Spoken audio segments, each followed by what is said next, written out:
उपनिवेशवाद। इसमें बहुत सारी चीजें तो नहीं, थोड़ा बहुत, क्योंकि ओवरऑल चर्चा हम लोग कहीं ना कहीं इन सब का करते रहे, चर्चा इन सब का होता रहा। अब क्योंकि उपनिवेशवाद में देखें तो यह मूलतः है क्या उपनिवेशवाद? यानी यह एक विचारधारा है, यह एक विचारधारा है। अब यह विचारधारा कब आया, कैसे आया और मूलतः है क्या? तो जब कोई विकसित देश अगर किसी अविकसित देश पर आर्थिक दृष्टिकोण से, आर्थिक दृष्टि से अधिकार करता है तो उसे हम क्या कहते हैं? उसे हम उपनिवेश कहते हैं। ठीक है, तो वह उसका उपनिवेश कहलाएगा।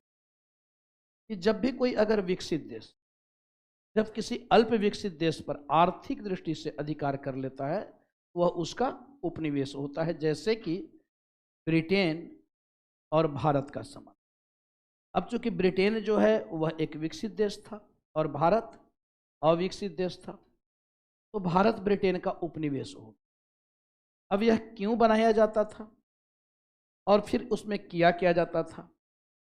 तो इसमें उपनिवेश में होता था कि जो उपनिवेश के जो निवासी हैं, यहाँ के जो लोग होंगे, उनके सामाजिक, आर्थिक, राजनीतिक, सांस्कृतिक सभी क्षेत्रों पर मातृदेश का नियंत्रण हो। जैसे हम भारत के संदर्भ में देखते हैं कि हमारे सामाजिक, सांस्कृतिक, आर्थिक सभी क्षेत्र पे इसका नियंत्रण हो रहा है, वह अंग्रेजों का नियंत्रण। अब यह उपनिवेशवाद जो है, यानी यह कैसे संबंध को दर्शाता है?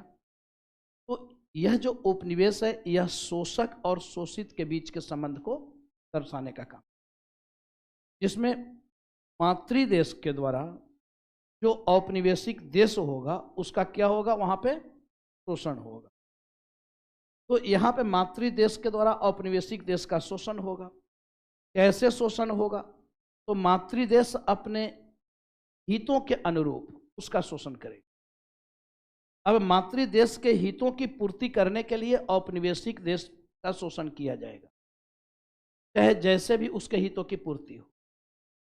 उसके लिए कुछ आंशिक आधुनिकीकरण करने का भी प्रयास किया जाएगा, उसे कुछ विकसित करने का भी प्रयास किया जाएगा, आधुनिक बनाने का भी प्रयास किया जाएगा। लेकिन वह जो आधुनिकीकरण होगा, वह आधुनिकीकरण मूल रूप से औपनिवेशिक देश को ध्यान में रखकर नहीं किया जाएगा, बल्कि वह जो आधुनिकीकरण होगा वह औपनिवेशिक हितों को ध्यान में रखकर किया जाएगा। जैसे भारत में हम देखते हैं तो भारत में रेलवे का विकास, यह भारत में रेलवे का विकास औपनिवेशिक हितों को ध्यान में रखकर किया जा रहा है। वह औपनिवेशिक देश के लिए नहीं किया जा रहा है, वह मातृदेश के लिए किया जा रहा है। जैसे भारत में हम देखते हैं कि संचार साधनों का विकास, तो यह औपनिवेशिक हितों को ध्यान में रखकर किया जाए। भारत में आधुनिक शिक्षा का विकास, तो यह औपनिवेशिक हितों को ध्यान में रखकर किया जा रहा है। और इस तरीके से आधुनिकीकरण करने की एक कोशिश की जाएगी, यानी आधुनिक बनाने का एक प्रयास किया जाएगा। लेकिन यहाँ जो आधुनिकीकरण है, यह आधुनिकीकरण से तात्पर्य यह नहीं है कि वह औपनिवेशिक देश को ध्यान में रखकर किया जा रहा है, बल्कि मातृदेश के हितों की पूर्ति करने के।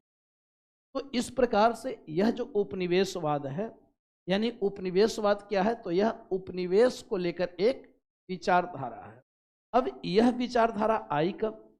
तो इस विचारधारा को जन्म देने का काम एक तो व्यावसायिक क्रांति ने किया, भौगोलिक अन्वेषण ने किया, और आगे चलकर औद्योगिक क्रांति ने किया। औद्योगिक क्रांति के बाद फिर यह उपनिवेशवाद आपको नए रूपों में दिखाई देगा, और फिर यह उपनिवेशवाद साम्राज्यवाद के रूप में दिखाई देगा, साम्राज्यवाद के रूप में।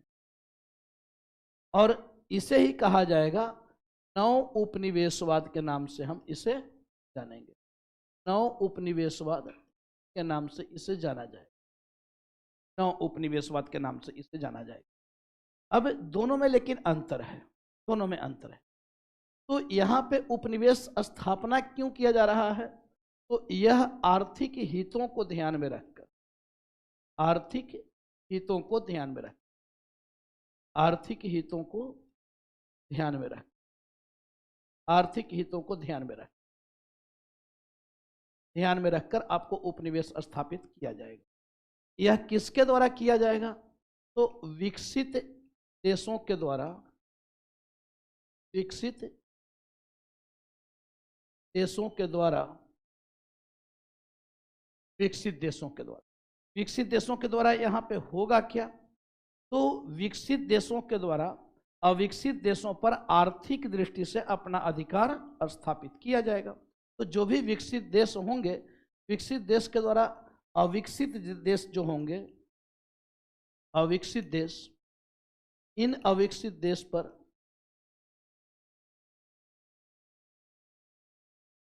आर्थिक प्रभाव स्थापित किया जाएगा। आर्थिक प्रभाव स्थापित किया जाएगा, वह भी वाणिज्य व्यापार को ध्यान में रखकर। तो इसे हम लोग कहेंगे उपनिवेशवाद।